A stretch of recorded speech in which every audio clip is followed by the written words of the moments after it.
Selamat sore ibu-ibu semuanya. Kita masuk dalam persekutuan Komisi Wanita saat ini karena tidak bisa berkumpul. Minggu depan kita bisa ada bulan wanita yang ketiga. Tapi mari kita sama-sama merenungkan bagian firman Tuhan pada saat ini. Kita sama-sama masuk di dalam doa. Bapa di dalam surga, terima kasih Tuhan, kami sama-sama saat ini online di rumah, dan saat ini kami bisa berkumpul walaupun berkumpul lewat HP masing-masing. Tolong kami masing-masing Tuhan, biarlah kami terus dekat dengan Tuhan. Terima kasih Tuhan. Kami berdoa juga untuk persekutuan wanita selanjutnya, untuk minggu depan juga semuanya boleh datang dan semuanya boleh bersuka cita. Juga ada rekan-rekan yang sakit, Tuhan tolong jamah tangan kuasa Tuhan untuk mereka yang dalam kondisi lemah ini. Tuhan, kami rindu COVID ini segera melandai, segera usai, dan juga efek perang juga tidak terpengaruh sampai di tempat ini. Terima kasih Tuhan. Sertai kami semuanya, di dalam nama Yesus Kristus kami berdoa. Amin. Nah, rekan-rekan sekalian, saya mau membacakan dari bagian firman Tuhan di Roma 12 ayat 18. Roma 12 ayat 18, demikian bunyi ayat firman Tuhan. Sedapat-dapatnya, katanya sedapat-dapatnya, kalau hal itu bergantung kepadamu, hiduplah dalam perdamaian dengan semua orang. Hiduplah dengan perdamaian. Ya, saat ini rame-ramenya perang, ya. Ada Rusia yang menyerang Ukraina, ya.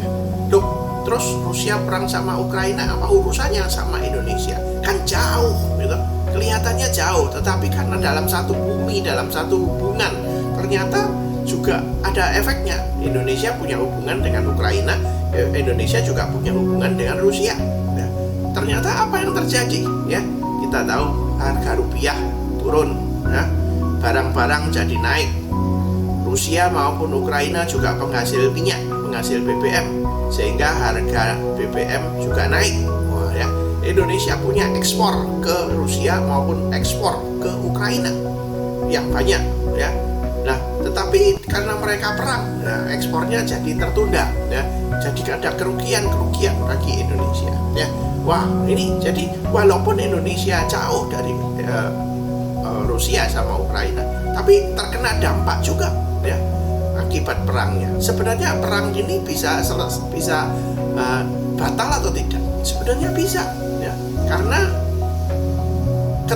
orang yang menentukan perang ini tergantung dia, ya.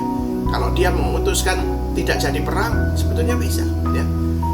Pemimpin Rusia, kalau dia sedapat-dapatnya mengadakan perdamaian dengan semua orang dan tidak melakukan penyerangan dan melakukan semuanya dengan musyawarah, maka tentunya semuanya bisa dijalankan dengan baik seperti ayat ini. Demikian juga kalau kita melakukan satu hal yang tidak berkenan, penyerangan ataupun permusuhan ataupun pertentangan dengan orang lain, bukan cuma orang yang bertentangan tok yang terkena dampaknya, tapi semua kena dampaknya, ya. Saudara-saudara, famili, tetangga, dan bahkan semua orang juga terkena dampaknya. Orang satu bermusuhan dengan orang satu, akhirnya orang yang bermusuhan itu mengajak keluarganya untuk memusuhi juga, keluarga yang itu juga memusuhi juga. Kalau ada di dalam perdagangan, maka ada pembatasan, nggak jadi beli di tempatnya dia atau nggak jadi jual ke tempatnya dia, dan lain-lain, termasuk tetangga-tetangganya mungkin juga diajak, ya, jangan beli di situ karena di situ jelek, padahal bukan soal jelek, tapi karena ada permusuhan, ya.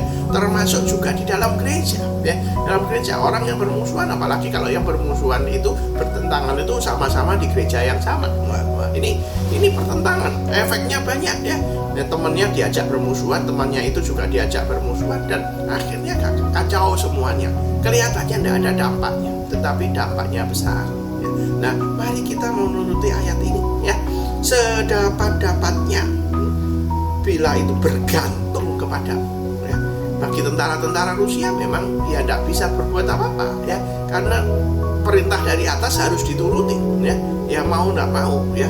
Tapi kalau sedapat-dapatnya pemimpin, maka dia bisa meleraikan perang. Kalau sedapat-dapatnya tergantung pada kita, pribadi kita, maka kita lebih baik jangan, ya. Ayo kita berdamai dengan semua orang. Kita pikirkan berdamai atau berperang itu efeknya besar, bukan pada diri tetapi pada semua orang, pada sekitar kita, pada keluarga kita, dan yang paling penting pada diri kita, hati kita, sakit kita, jantung kita, otak kita, dan semuanya sangat-sangat terganggu. Apalagi dengan Tuhan, ya. Mari kita juga berdamai, bukan cuma dengan manusia kelihatan, tapi mari kita berdamai dengan Tuhan. Berdamai dengan Tuhan lebih lagi berpengaruh untuk apa? Untuk keselamatan kita, untuk kehidupan rohani kita, untuk semuanya, ya. Sangat-sangat berpengaruh. Mari kita berdamai dengan Tuhan. Roma 5 ayat 10. Sebab jikalau kita ketika masih seteru diperdamaikan dengan Allah oleh kematian anaknya, lebih-lebih kita yang sekarang telah diperdamaikan pasti akan diselamatkan oleh hidupnya Kristus. Kristus mati, bangkit, naik ke surga, menyediakan tempat bagi kita. Nah, berarti Kristus memperdamaikan kita dengan Allah. Hasilnya apa? Kita diselamatkan. Artinya apa? Kita juga mempunyai hidup yang kekal sejak saat ini sampai nanti di surga, sampai selama-lamanya kita bersama-sama dengan Allah. Itu kalau kita diperdamaikan dengan Allah, kalau kita berdamai dengan Allah.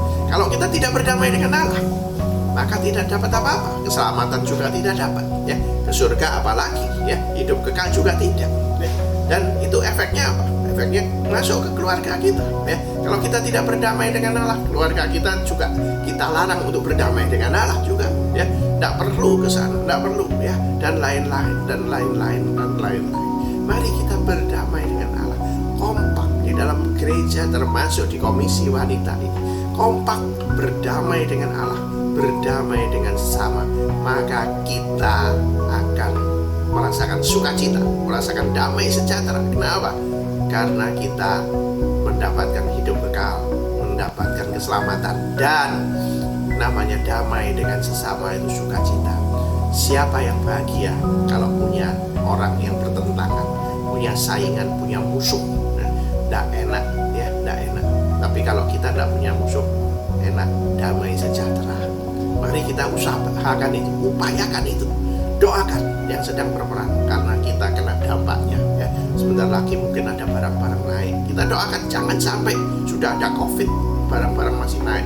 Mari kita doakan perang segera usai, barang-barang tidak sampai naik, keuangan Indonesia baik, dan COVID segera selesai, dan kita berdamai, ya, dengan semua orang. Semua sedang kondisi sulit saat ini. Mari kita doakan, kita sama-sama bangkit dari kondisi saat ini. COVID selesai, ibadah bisa terbuka dengan baik, ya, mulai minggu ini terbuka dengan baik, dan semuanya berjalan dengan baik, dan kita berdamai dengan Tuhan dengan sukacita. Amin. Mari kita sama-sama syukuri ini. Kita sama-sama terus berdoa untuk semua persekutuan ini, ibadah di GKT Siloam segera semuanya beres, dan hati kita beres. Apa dikatakan? Sedapat-dapatnya. Kalau tergantung kepadamu, berdamailah dengan semua orang, termasuk anggota keluarga. Kadang-kadang dengan anggota keluarga juga susah, ya. Berdamai dengan anggota keluarga, anak-anak, menantu, cucu, orang tua, sepupu, dan lain-lain. Mari kita berdamai dan berdamai dengan Allah. Tuhan memberkati kita semuanya. Kita berdoa. Bapa di surga, kami bersyukur kami sudah bersekutu bersama-sama. Berkati kami, dan biarlah kami terus-menerus berdamai dengan Allah, dan berdamai dengan semua orang, karena kami percaya pada Tuhan Yesus Kristus yang adalah juru selamat kami. Terima kasih Tuhan, di dalam nama Yesus Kristus kami sudah berdoa. Amin. Sampai Jumat yang akan datang, Tuhan memberkati kita semuanya. Shalom Alaikum Bishop Yeshua Amasya.